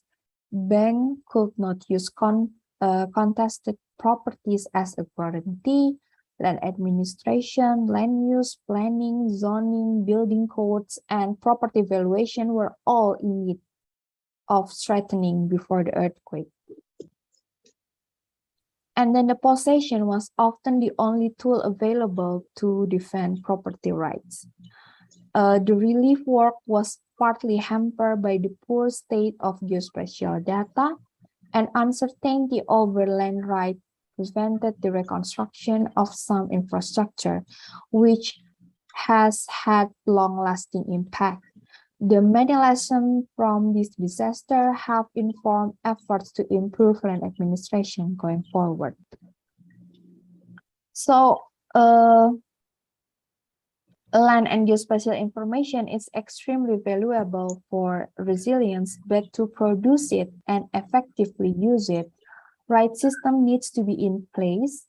A land administration system that provides current, reliable, and complete land tenure, land valuation, land use, and land development information, and a sustainable national spatial data infrastructure.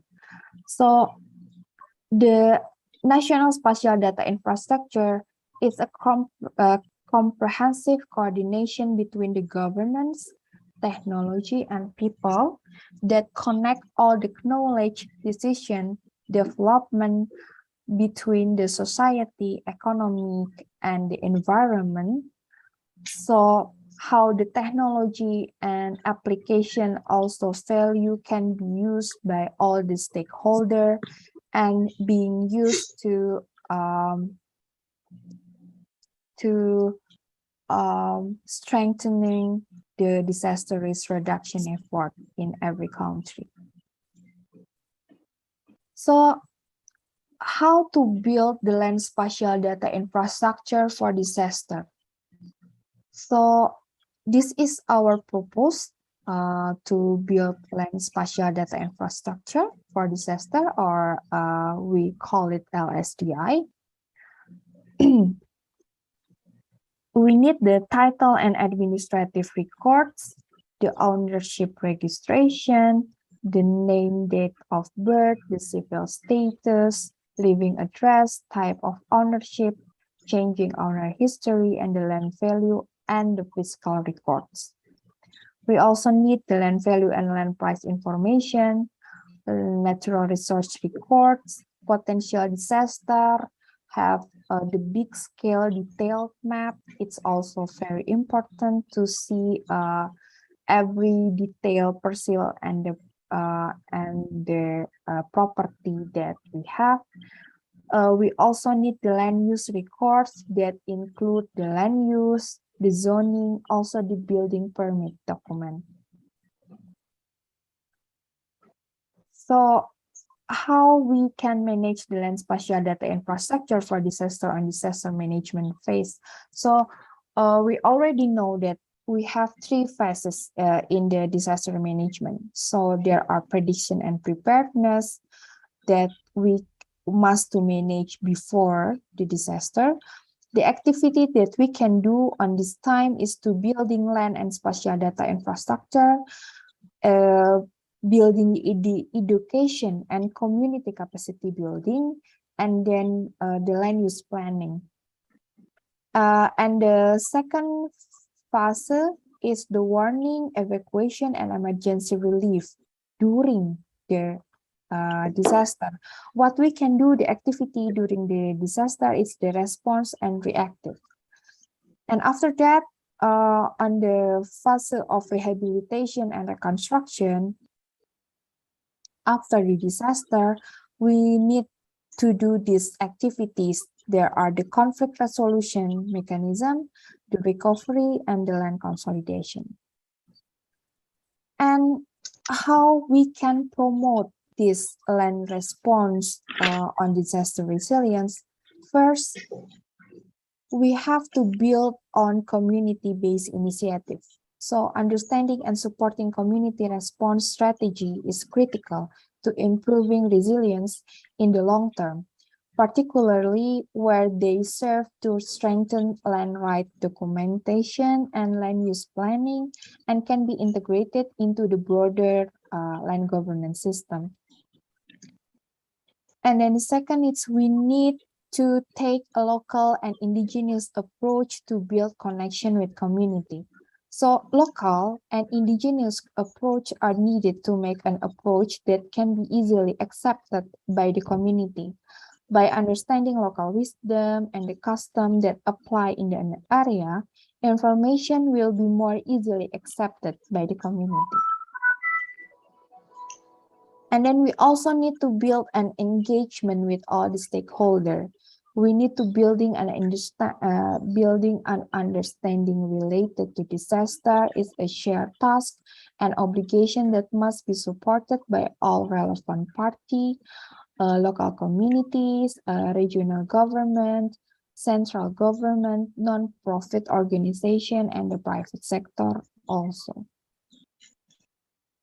And it's also very important to starting from early childhood education. So starting from early childhood education to introduce disaster-related skill will provide stronger memory skill. Besides that, they will grow up with awareness of the danger of disaster. And then also very important to strengthen the livelihood and starting from the smallest environment to build the disaster risk awareness inside our family, and to strengthen this livelihood and how to starting this in our family. We need to empowering women through participatory action research in land and community-based disaster risk reduction. So, on the final remarks, the key principle for increasing community resilience through improved land administration and risk understanding is that we need to building stronger land and spatial data infrastructure. We need the early education and local community capacity building. We also need to land use planning with disaster insight and conflict resolution mechanism on post-disaster rehabilitation and land consolidation. Okay, so that's all from me. I hope we can have a fruitful discussion after this on the question and answer session. Thank you. Back to you, Ms. Lydia.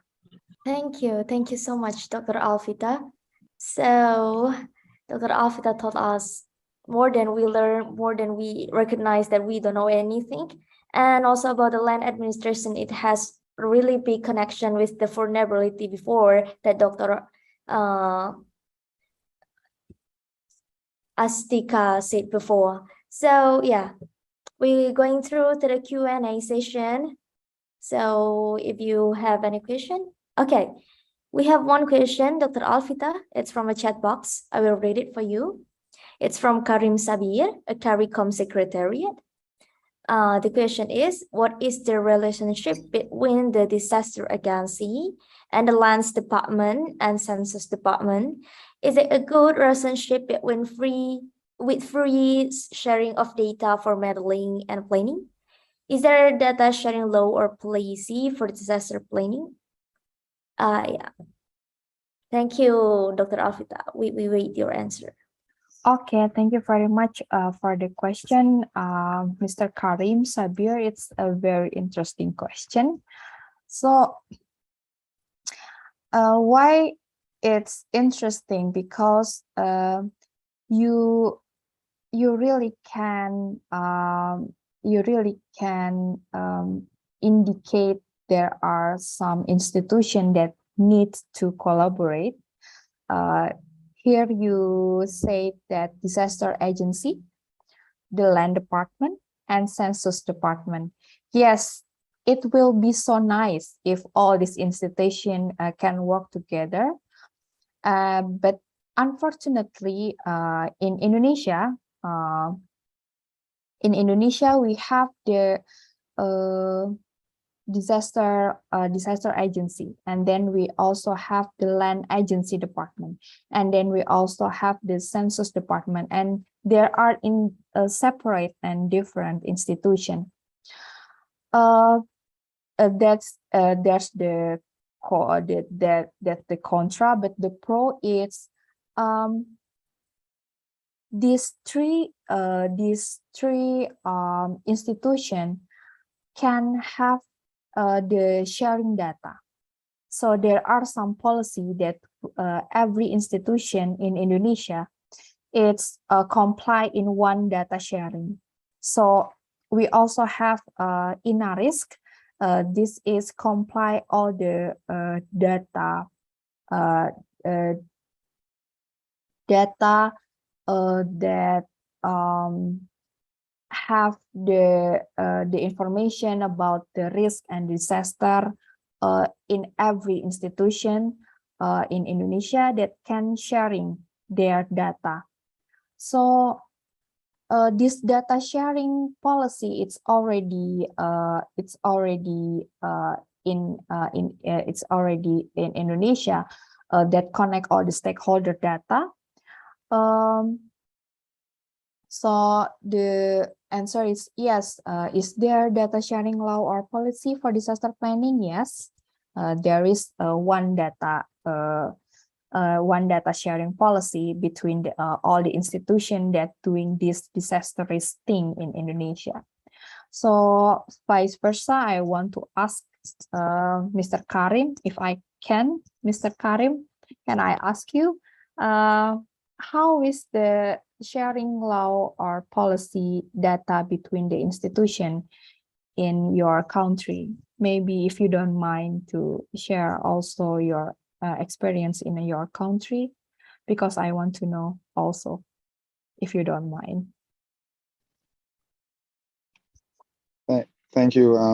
Well, right now I'm speaking from the regional level, I guess, for all of the CARICOM countries. So I don't know that I will be able to represent the circumstances of every country. But typically there is a challenge for data sharing, even between government departments. It's been a challenge for a long time, despite having or some countries having data sharing policies and legislation. A lot of countries now are trying to move towards common risk databases, etc. But for example, when I used to work in Barbados, and we were trying to do tsunami modeling and coastal hazard modeling. It was quite a challenge. We had a 1-year project, and that entire year had passed before we got the land parcel data in terms of the permissions and so on for data sharing. So when we did finally get it, we were able to complete the modeling, the vulnerability modeling, as well as the tsunami inundation models to predict losses, etc. But it was quite a challenge. And then the timing between the census data and existing land parcel data is not always clear either, right?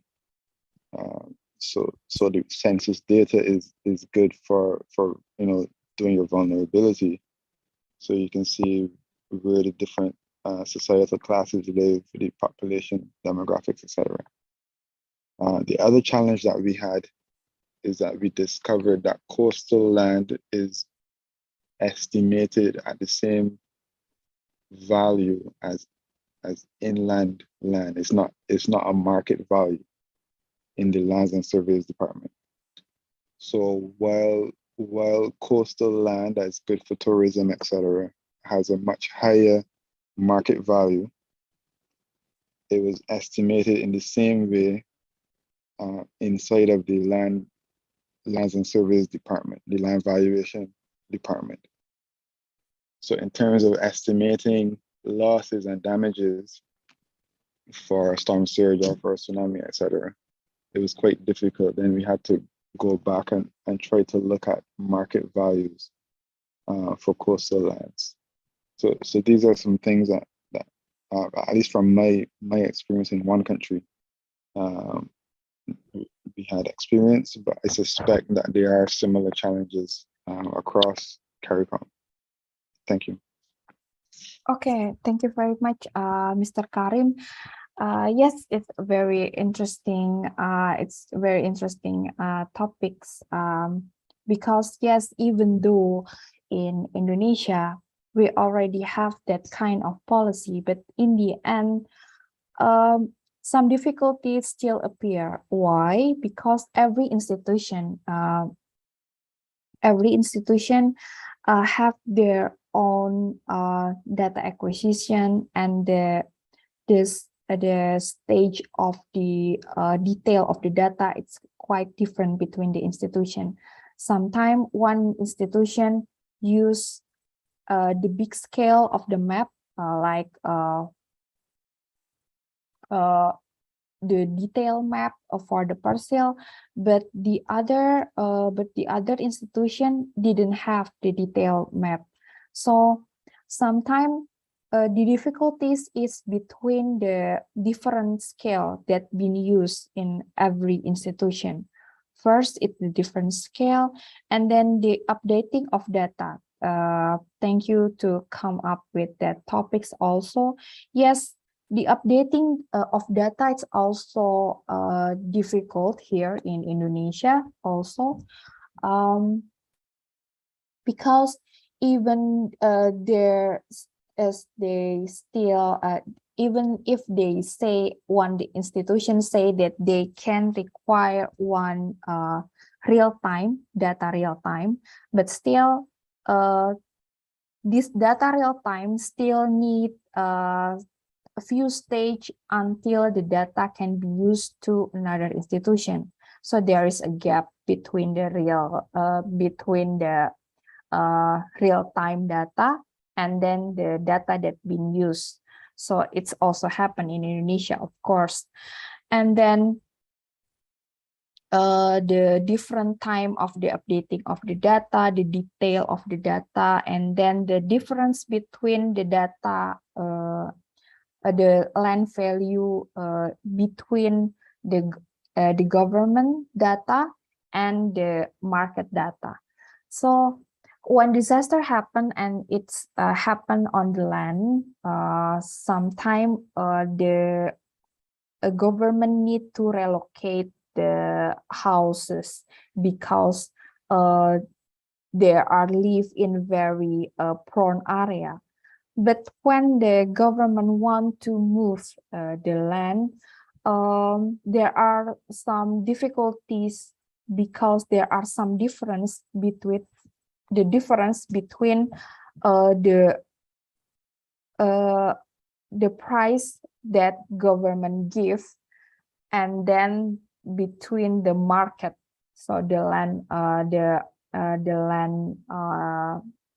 value on the market is also different. That's also happened in Indonesia, and I believe in every other country it's also happened.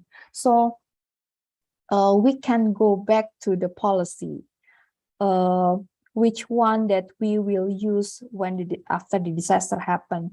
So for example, we need some policy that tell us what the detail of the scale map that we need, how we can compromise the updating data between the institution, and then how we can choose the right number of the land value when we want to give some buy land to relocate one houses that are one or many houses that need to be relocated after the disaster.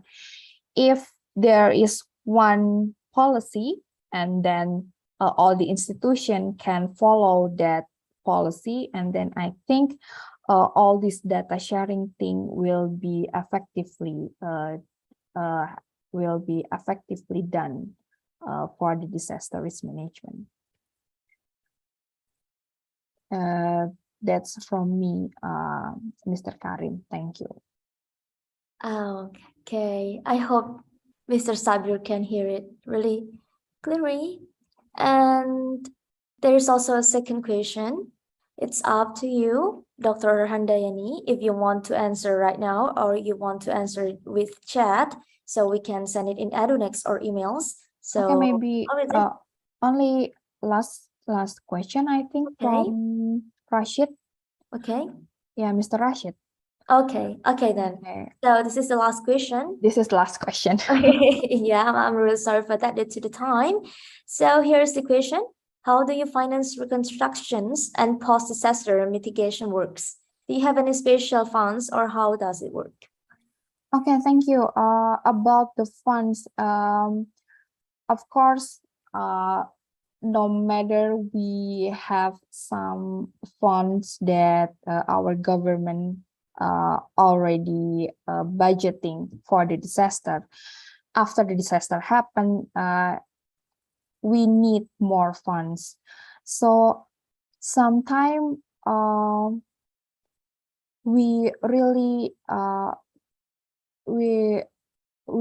need to we really need to find some other funds to funding this disaster mitigation budgeting.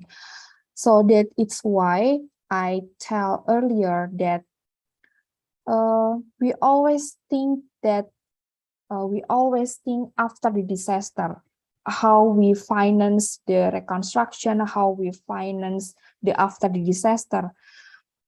Meanwhile, if we invest more on preparedness, then we don't have to spend too many for the reconstruction phase after the disaster.